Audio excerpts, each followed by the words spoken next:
বলতেন, আপনি বলতে পারবেন না কি ইনি রামানন্দ মহাত্মা, আপনি বলবেন এটা কবি। মানে এমন ভাবে বলেন আজ মনে হয় না কি কোন গৌড় সম্প্রদায়ের আমাদের মহাত্মা পরমাত্ম এত গুরুদেব কথাকে এত সনাতন দাস বাবাজির জানেন। জন্মতিথি উৎসব চলছে ওনার কলতা একটা বাবাজি গৌরীটাই মহারাজের আশ্রমে। অনেকগুলো ঘটনা আছেন, ওনার একটা ঘটনা শ্রবণ করাচ্ছেন। উনি নিজেই ভক্তমাল প্রবচনে বলছেন, বললেন যখন যুবাবস্থা রথযাত্রায় গিয়েছেন, হরিদাস মঠে উঠেছেন, তো উনি বলছেন প্রবচনে কি শ্রীপাদ রামদাস বাবাজি মহারাজ হরিদাস ঠাকুরের সমাধির সম্মুখে বসে আর কীর্তন করছেন। কোন এক কীর্তন ছিল নিত্যানন্দময় মহারাজ, কোন কীর্তন ছিল। তো আমিও রামানন্দের তিলক ধারণ করে আর সেখানে পৌঁছে গেলাম। আর আমাকে যেই বাবাজি মহারাজ উঠেছেন, শিষ্যগণকে নেত্রের দ্বারা ইঙ্গিত করছেন যে ওনাকে আমাকে আমার সম্মুখে বিরাজমান করা বসা। তো সমস্ত শিষ্যগণকে আমাকে সম্মান সহিত ওনার সম্মুখে বসালেন। বলছেন আমার আর বাবাজি মহারাজের মধ্যে কিছু না হলে 2 হাত ফেসলা ছিল, এতটা দূরত্ব ছিল। মথুরাদাসজি বলছেন কি মানুষকে আমি এই প্রকার কাঁদতে কখনো দেখি। বলছেন তিনি যখন আখর দিচ্ছেন, সেই নেত্রের থেকে যেমন অশ্রুর পিচকারি বের হচ্ছে। বললেন আমি তো কিছু বুঝতে পারছি না, কিন্তু তথাপি বসেছিলাম। কিন্তু হঠাৎ করে কীর্তন করতে করতে এমন একবার তিনি আখর দিয়েছেন, ওনার চোখের থেকে সেই অশ্রুর ধারা আমার দেহের উপরে এসে পড়লো, এতটা দূরত্বে। তিনি বলছেন আমি তো কিছু বুঝতে পারলাম না, বলে আমিও কেঁদে দিলাম। বাবাজি মহারাজ এরা কোন সাধারণ সাধক নয়, এরা এক প্রকার মুক্ত পুরুষ, এক প্রকার এরা মুক্ত পুরুষগণ, যে সংস্মরণাৎ পুরুষ সদ্য শুদ্ধন্তি বৈগৃহা কিন্তু না দর্শন স্পর্শ পাদ শৌচাসনাদিবে। এদের স্মরণ মাত্রেই যে পবিত্র হয়ে যায়। কিন্তু না দর্শনের কথা ছেড়ে দাও। তীর্থে কুর্বন্তি তীর্থানি শান্তস্তেন গদাভৃত। এরা তীর্থকেও তীর্থ করার সামর্থ্য রাখে। এমন শ্রীপাদ বাবাজি মহারাজ শ্রীচরণ কমলে আর পরম পূজ্য সনাতন দাস বাবাজি মহারাজ শ্রীচরণ কমলে প্রণাম জানিয়ে, সমস্ত গোস্বামীগণের চরণে প্রণাম জানিয়ে আমার বাড়িকে এখানে বিশ্রাম দিচ্ছি।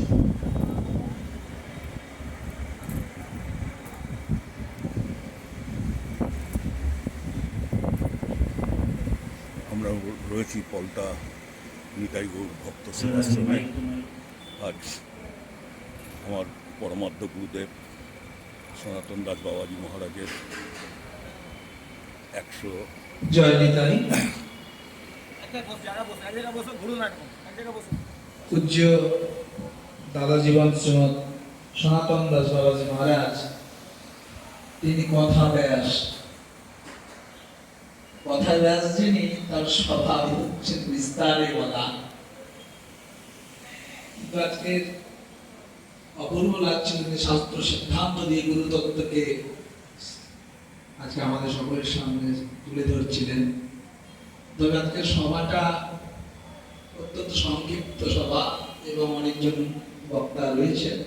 সকলের কাছে অনুরোধ, সংক্ষেপে আজকের সভার সার কথাটি তাদের বক্তব্যের মাধ্যমে উপস্থাপন করবেন। এটা হচ্ছে আমাদের শীতল দাদু, শীতল দাস বাবাজির মন্দির, সমাধি মন্দির।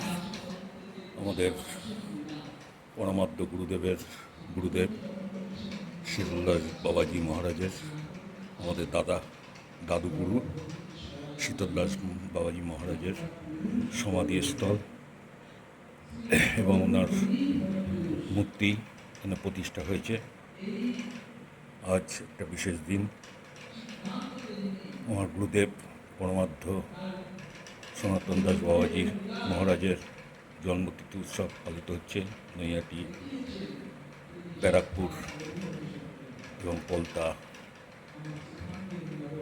কাছে ঘুষিপাড়ায়। এখানে নিতাই গৌর ভক্ত সেবাশ্রমে। জয় নিতাই, জয় নিতাই, জয় নিতাই।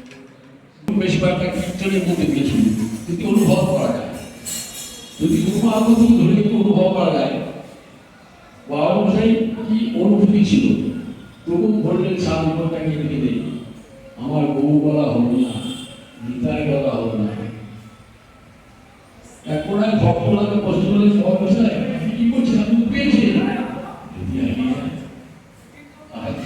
যদি হারিয়ে যায়, তাই কাজে অনন্ত ব্রহ্মাণ্ড মানে তীর্থ গ্রহণ, সর্বতীর্থ সাক্ষায় শ্রীগুরু গুরু স্বরূপে সব আছে।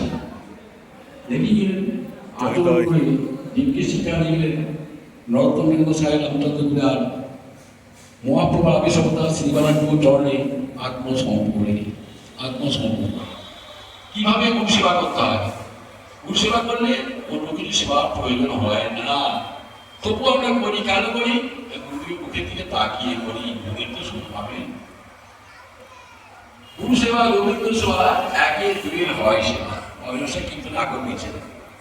বড় অধিক পাওয়া যায় যদি গুরু সেবা করা যায়। কাজে সেই গুরুদেবকে, গুরু তত্ত্বকে আগে জানতে হবে। আমরা ভুল করে ফেলেছি, বিশেষ করে আমি ভুল করে ফেলেছি গুরুকে মুখ্য জ্ঞান করে।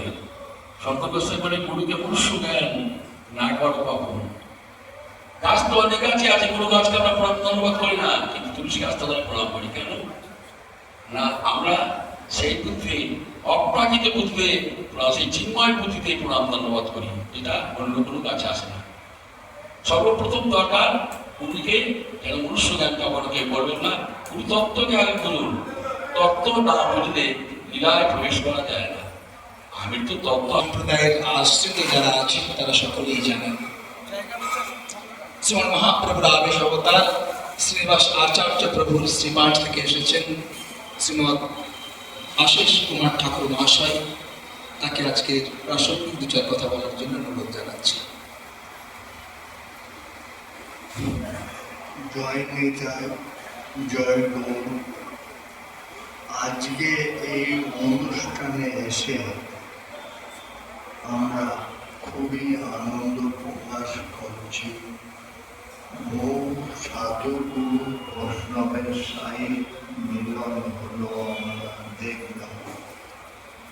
আমি মহাপ্রভুর জীবনে থেকে একটু ব্যাখ্যা করছি। মহাপ্রভু যখন কাটোয়ায় সন্ন্যাস গ্রহণ করেন